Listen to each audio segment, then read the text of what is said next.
Hi there, I'm your host Clive Serkin, and welcome to the Unstuck podcast, where we're on a journey to help you get control of your work environment, get yourself unstuck, and perform to your full potential. Well, I finally got him to stop moving, sit down, and talk to me. Today's guest is an old friend, the legendary JSD, Senior Vice President Marketing Strategy and Innovation at Salesforce.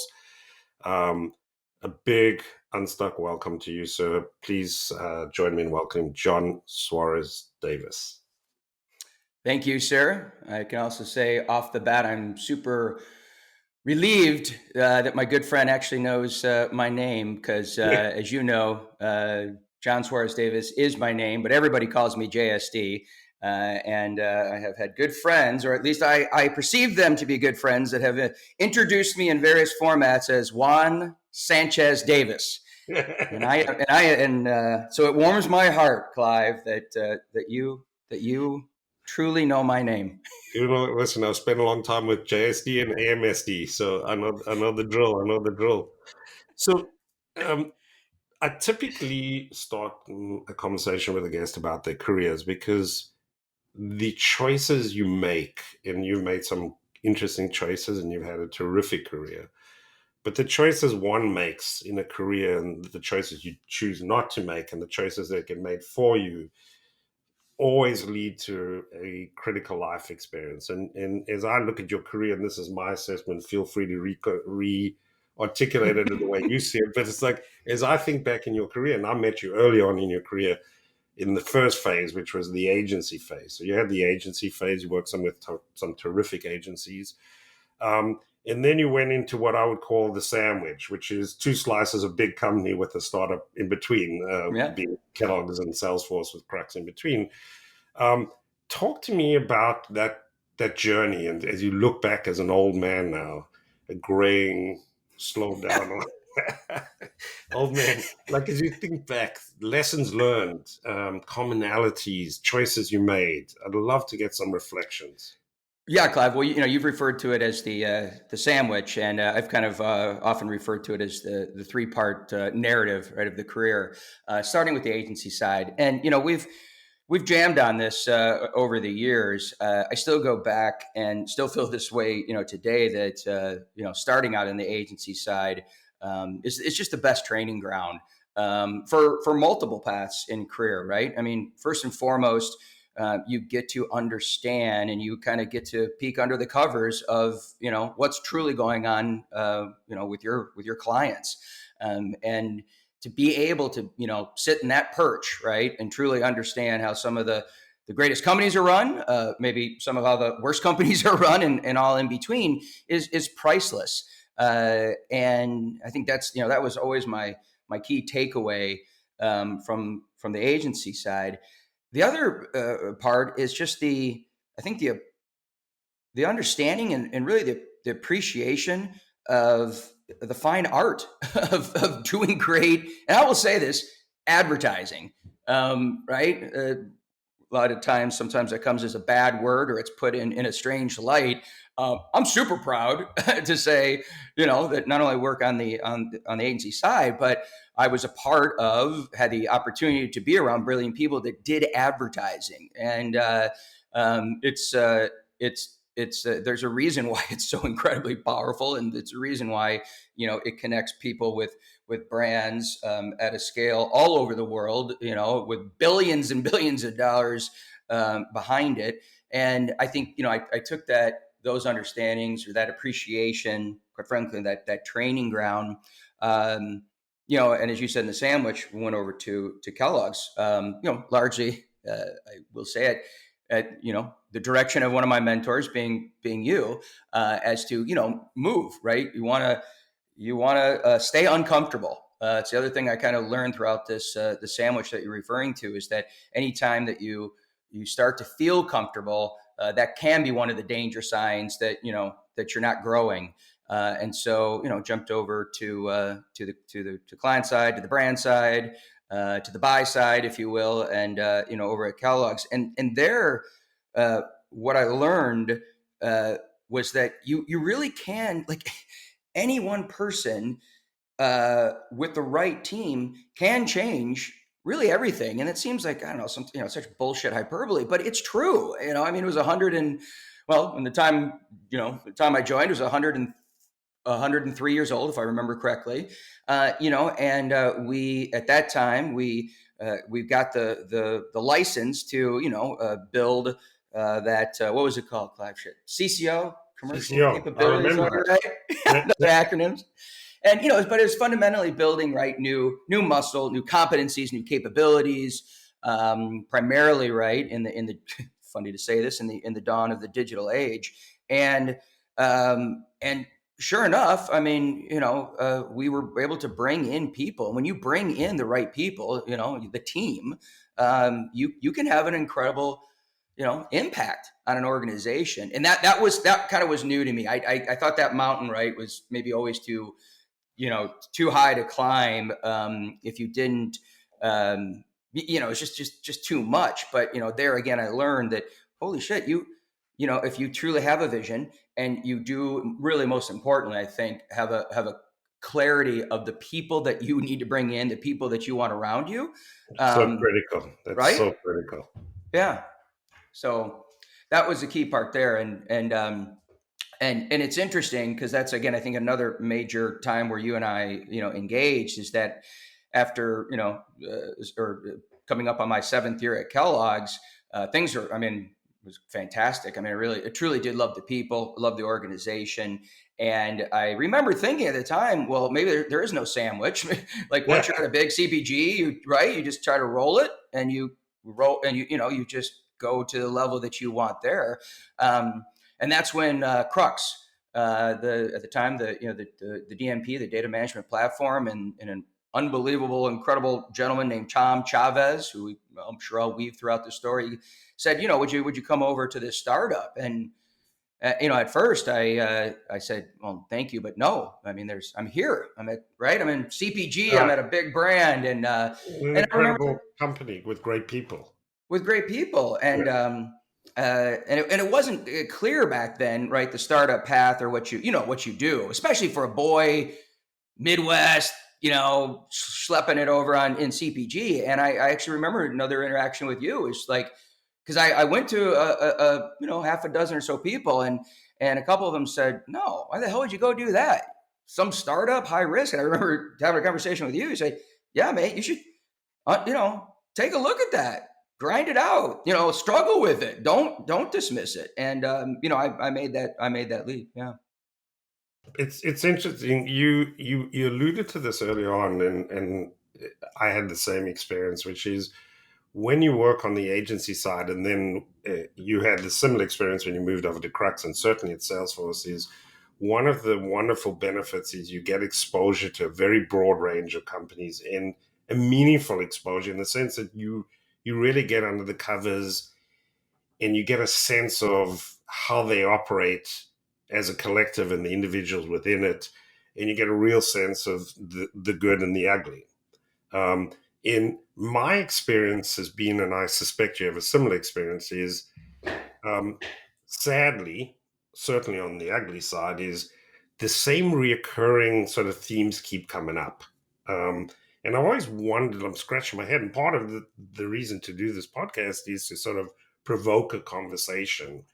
But I'd love to get a perspective from you, and let's compare notes, is like the commonalities that you see across companies in terms of the good and the ugly. So like for me, and I'll kick it off, it's like on the good, I never cease to be amazed and inspired by the unlimited potential of humans. Like when good things happen, and the power of ideas to transform a group of people in an organization like that, like on the good, I keep seeing that over and over again. When you take away the encumbrances from people, they can do amazing things. But on the flip side, I consistently seen, like, and I know you and I have talked about it, misalignment, an extraordinary amount of make work. Like I always refer to it, companies put these rocks in the backpacks of the employees and then go climb up the hill. It's like process friction, which is a big part of what I spend a lot of my time with Screen Dragon on. and then the consistent pendulum swing. It's like global, local, regional, Yeah. central, you name it. And there's a huge, what I call re-industry, like re-engineering and restructure that, consultant makes billions of dollars. But so I'd love to hear your view as you think back of the the experiences you had. What do you see in terms of the good and the ugly? Yeah. Yeah. And I think it really does start, and I don't think this is going to come out as a rocket science comment, but leadership.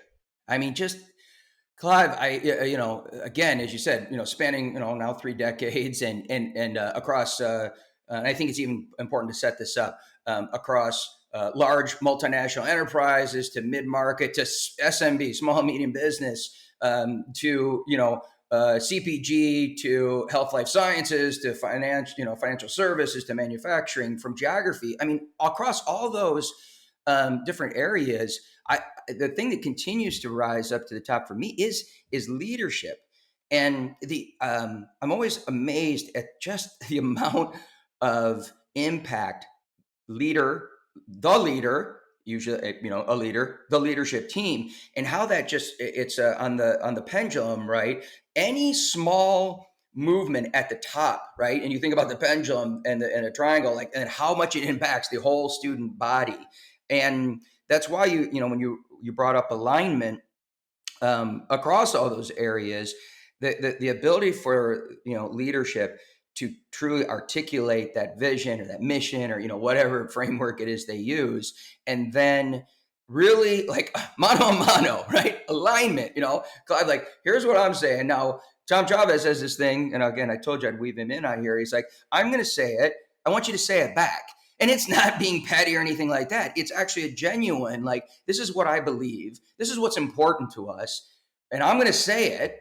And I want you to say it back, because there's no room for misinterpretation here, right? In leadership and alignment, there's no, freeform jazz has its role throughout the organization, but not when setting what's important to us as an organization. What is our vision? What are our values? And so that's what I see is being such at the apex, the most important thing, and from there is really this creativity. You said ideas and creativity. We can use a couple of different words, and I don't mean creative. I mean creativity. Across these organizations, when I look at it doesn't matter. It's not a marketing conversation. Marketing, supply chain, legal creativity, in the sense of, we know this is where we're going. This is our true north because we've established this from leadership. But what is my role in getting to that, that destination, and what creativity can I bring? Because creativity is a competitive advantage. It's the ability, creative problem solving, creative, finding things where other people can't see it. And so that part, that's the second part. And I do think in more than sandwiches or threes, but this is the third part of the framework. It is technology. And again, I don't mean technology for technology's sake or shiny object. I'm not about, talking about what's the next thing on the Lumascape that we can buy or anyone can buy.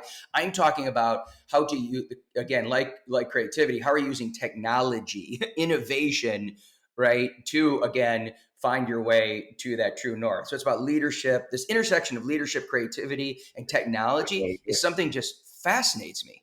I buy the framework big time. I want to come back to the technology thing because we share that in common now again. But you talk about leadership and the importance of alignment, the importance of articulating a vision. And I couldn't agree more. I see oftentimes that is there, but it breaks down, and it's part of the alignment thing, in the sense that leaders will articulate a vision, which sounds great. It's a great poster, right? But they don't really think about two things, and I'm sure there's more. They don't fully think about two things. One is, what does it mean to do that? As in, what would need to be true to do that? And are we as an organization willing to do that? I remember having a conversation with the person who hired me as a CEO, and he brought me into change. And I said, look, I'd love it.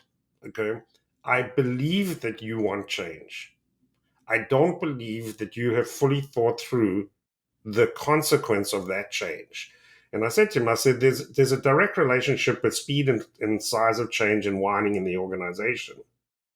Maybe that's a negative way to say Right. human resistance, right? And I Yep. go, the more change you want and the faster you want that change to happen, the more whining you're going to have, unless we sit down as adults and talk about what does it mean, what would we have to believe, and what are we willing to do. And I wonder if there's not enough conversations, and you talked about the conversation, say it back to me. Part of it Yeah. is saying, what do we just agree? And therefore, what does that mean in terms of action that needs to happen? And I think the second part doesn't happen. I don't know if you experience that.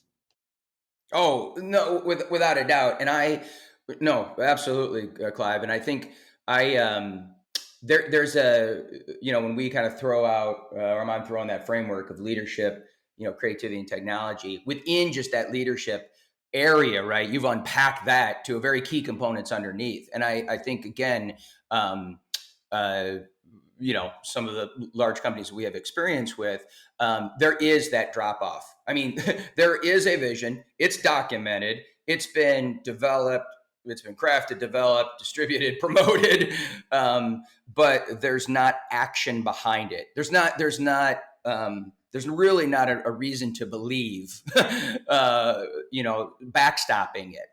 And people, again, we're pointing out some of the obvious, but some of the obvious is important to point out.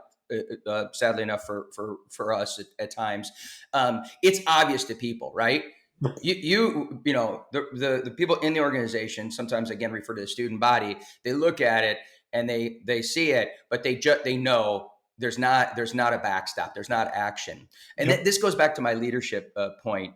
And something that I'm not, as you said, I'm at Salesforce. And let me just give you a quick example because I think it's important.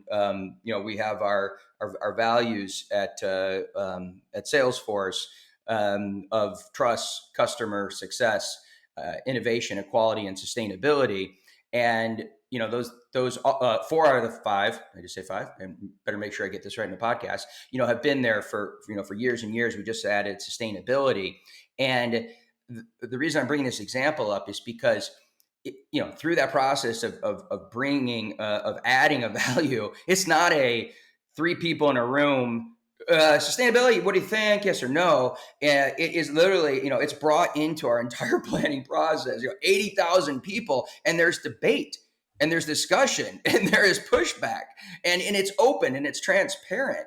And the reason I bring this up as an example, and it was brought up a little while ago, and it took a year or so to get it on there, because when leaders do have trust as your number one value, and they want, as you said, to get actually student body Yep. change, or they don't want this to break down, well, then they have the right discipline, they have the right transparency, they bring the people in, to debate, to grind, and I think that act gets people back to our alignment, right? Because then they see it's not smoke and mirrors, it's not Right. bullshit, Well, we're going then to there's sweat this out.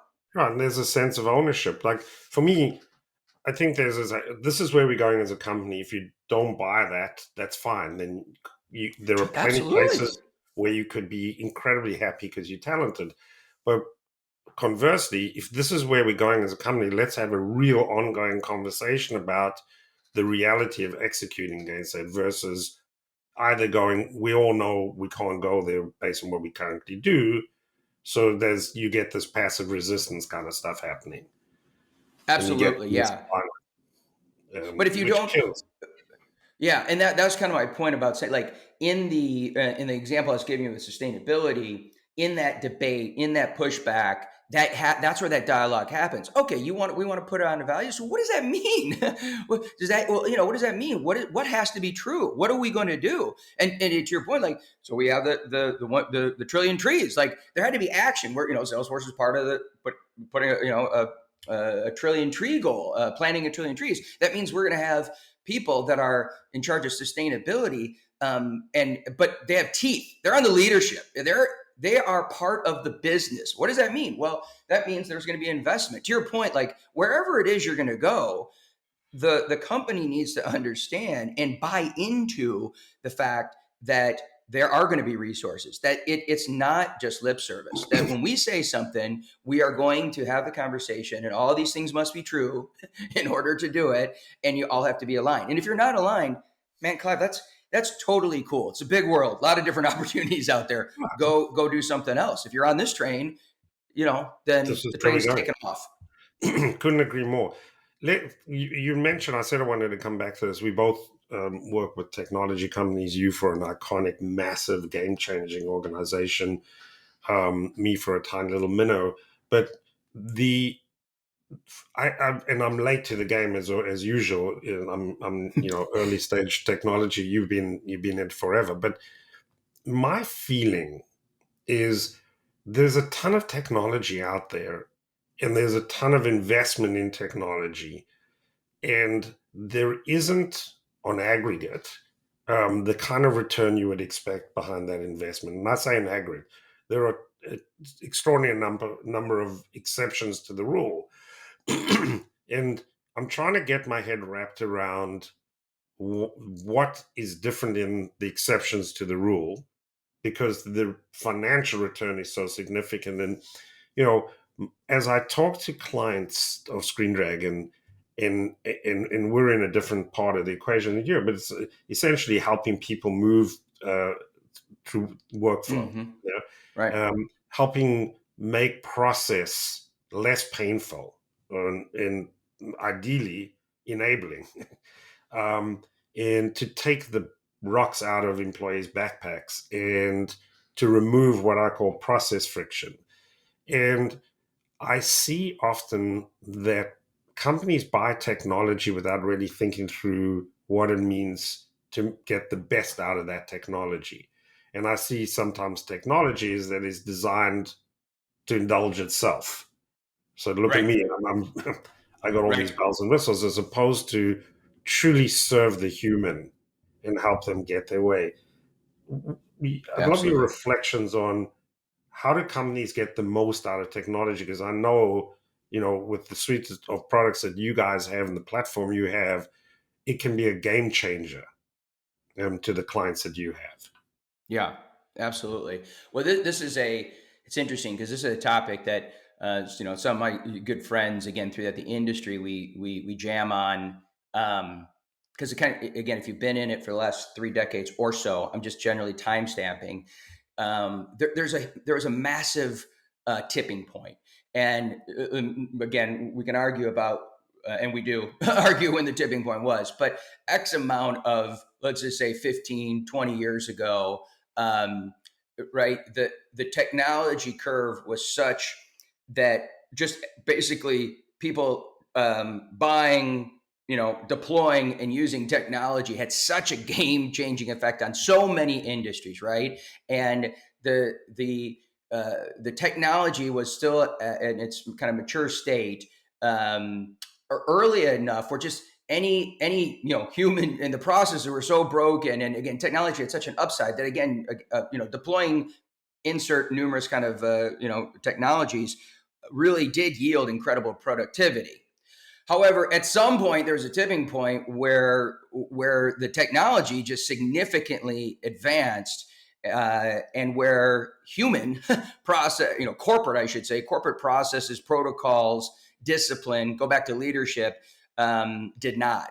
And so technology now, right, drastically outpaces most companies' ability to get the full level of productivity out of it. Right? I mean, just think of all the laws and technology of the acceleration and advancement of technology.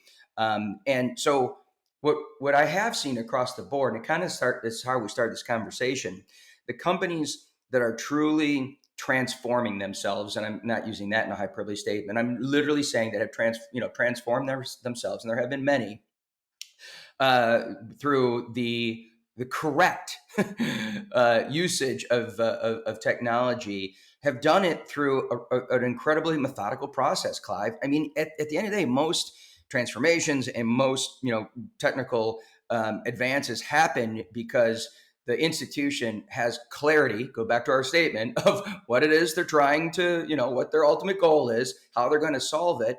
And the framework doesn't matter. It could be strategy, structure, people, process. It could be jobs to be done, throughout any one of them. But the more often than not, the successful ones have a very disciplined process and human understanding of what it takes to affect change in their organizations. And that really is. I mean, there was a time, I think, again, before this tipping point, where you could just select the technology, right, and deploy it. And the delta between where you currently were and the technology was so incredible that you could kind of, you could really do a shitty job of implementing it. You could, quite frankly, do a shitty job of training people. But that delta was so drastic.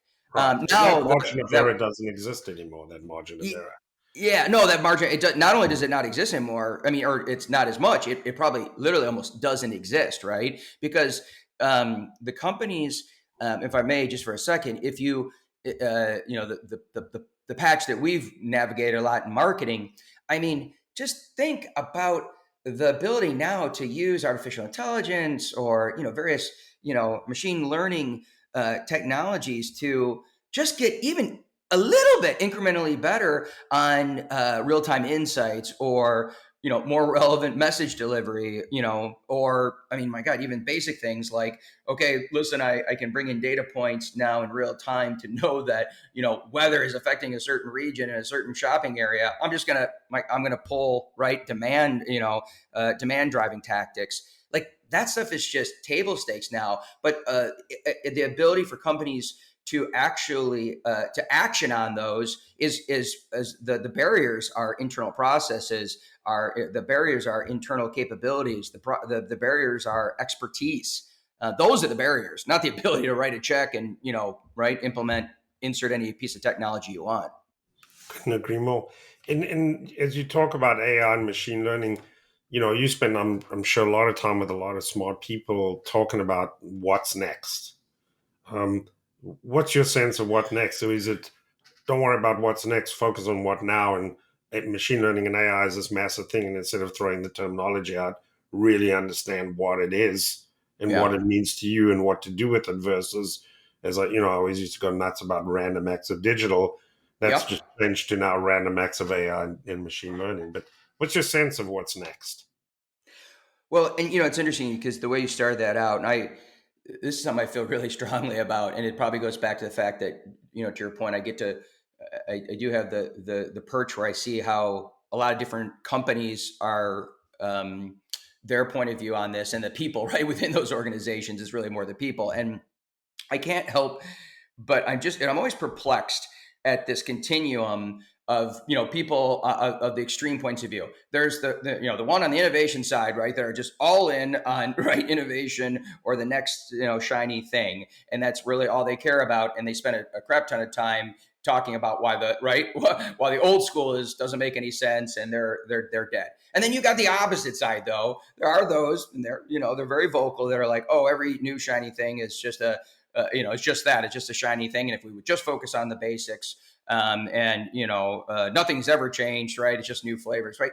These spectrums of point of view have always baffled me, because the truth is always, in my point of view, the truth is somewhere in the middle, right? And there's a balance. There are, processes and core kind of fundamental principles that yes, don't change drastically, or maybe in sometimes at all, over long periods of time. At the same time, there is to put your head in the sand, right, and to and to not spend a decent amount of time on gazing at the sky is totally stupid as well. And that kind of that lead in is about where AI, artificial intelligence, or ML, machine learning. That's kind of my perspective there. The penetration and adoption curves are kind of well established by by thought leaders, but Clyde, there's no question that, I mean, AI and ML as an example are going to have, incredible, industry changing, behavior changing, societal changing effects this year, next year, 5, 10, 20. And I see, again, we'll use a large CPG in the cosmetics, definitely over 100-year-old company. I mean, just look at how some of these companies, them as an example, are using artificial intelligence to do more personalized, customized, relevant suggestions for their products. They're breaking down cultural barriers by using this. They are taking geographic barriers. You know what I mean? So those kind of things will have a significant impact. And I do believe in that particular area of artificial intelligence and machine learning, that's going to be kind of like mobile was, like we went through a long period of mobile, like we went through a long period of social. And again, these don't start and stop. They're curves. Right. But that area is something that I would be doubling down on for some years to come. And if I may just kind of tack on something there, is when people ask about what's next or what are you looking at, I also just try to look at the things around it that I don't exactly know where they are. But privacy, the whole area of privacy is one of those things where it's talked a lot about, again, across the globe, whether it's in the media or in regulatory. We've always, or a lot of head scratching around what does the human think, right? And what's the human behavior, and a lot of various signals out there. But watch the area of privacy. Right. That's going to be something that's going to affect us in a massive way. No doubt about it. It's funny. I was at your alma mater, Northwestern, and I was with a group of graduate students or executive MBA students, and we got into a conversation about cybersecurity and privacy, and it sort of rapidly went to an interesting conversation, which is I'm a proponent of that. Probably the single most important brand related topic is security and privacy. Yeah. Because the negative consequence of a breach or a issue with privacy and security can be the single biggest dent that your brand can take, both reputational and importantly financial. And so the CISO should be sitting in and having a very deep relationship with the CMO, CGO, or whatever the hell you call it, which we will talk about in a second. But so I really, really think that that's crucial. But I want to come back. The AI machine learning sort of spaces, again, I used to go nuts, as you know, about, I don't want to hear the word digital marketing. I want to talk about building brands in the digital world. And I got a little caught up in semantics and should spend more time in reality, but you learn. But I have the same point of view, as I said, as and I think that the companies that I've seen that are getting more real, tangible outcomes from their efforts invested in machine learning AI are doing two things. One, they're saying, you people who are responsible for building the business today, I want you to think about what this can do to help you do what we do for a living, as opposed to a small group of people saying, go and think of some sort of crazy stuff that we could do. And I'm not saying that those are binary constructs. I think it's fine as part of a breakthrough, long-range, transformational innovation agenda to go and look at that.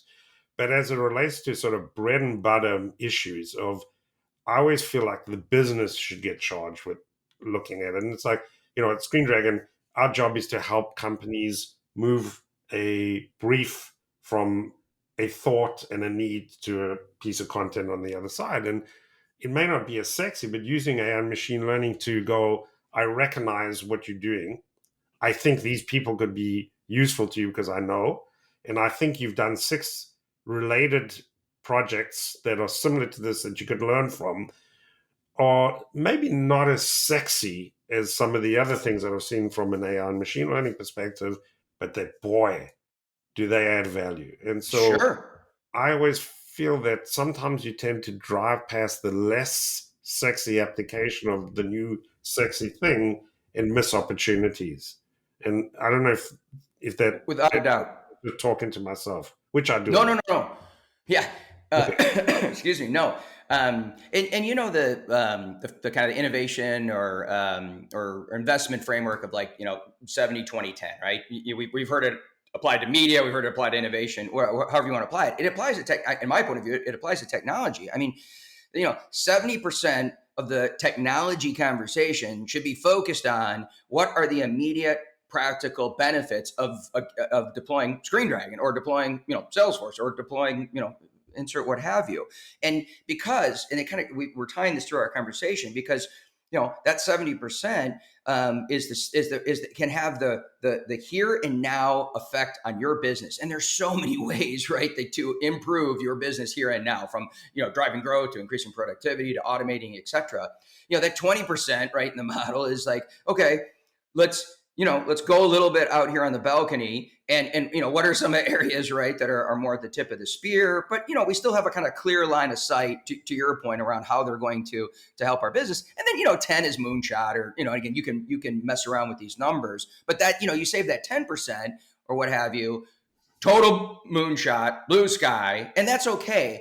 And my point in saying that is that at least a framework, whatever framework, and however you want to allocate your percentages, it goes back to leadership and alignment, right? Especially at the enterprise level. And I think that's what, I'll give you credit. I'm only going to do it once in this podcast, but your whole little semantics about, I want to hear digital marketing, right? About how to market, in a digital world.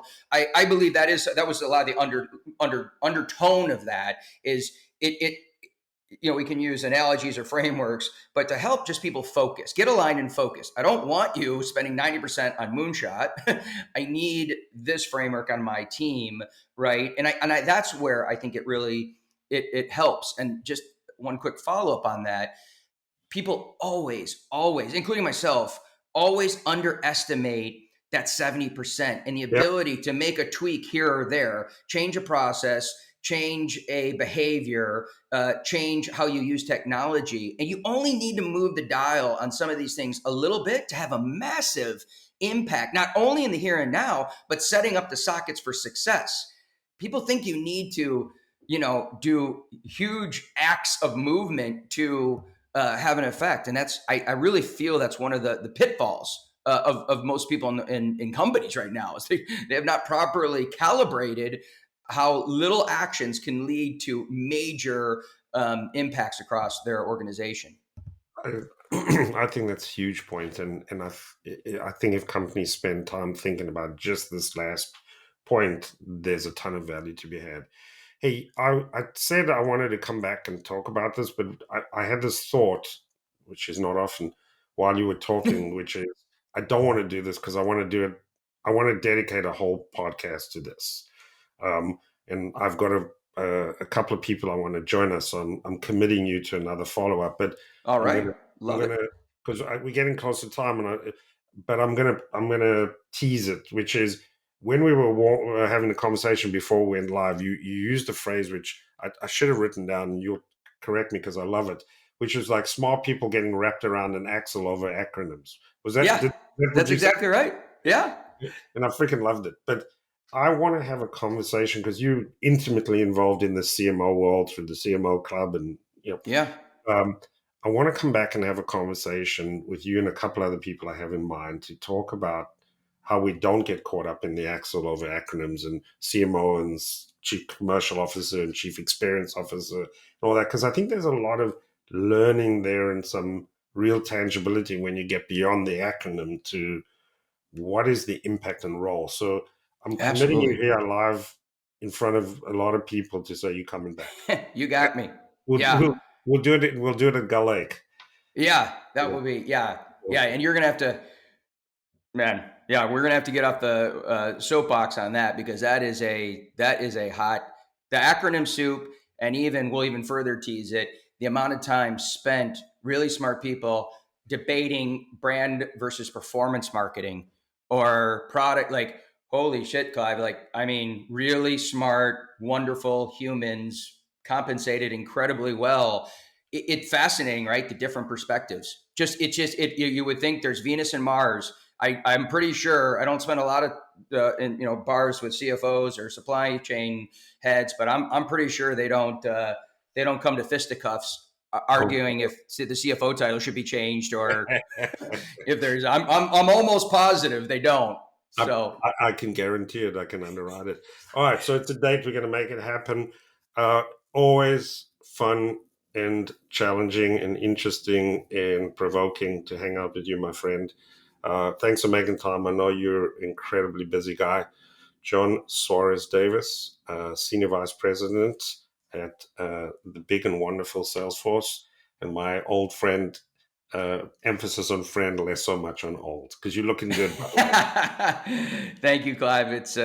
It's always a pleasure, and as you know, and now everyone knows, I truly appreciate you. You have been a very key person in my career. So if anybody out there listening is like, well, what happened to his career? Then you know who to blame. So as always. Thank you, sir. All right, buddy. Take care. Thanks.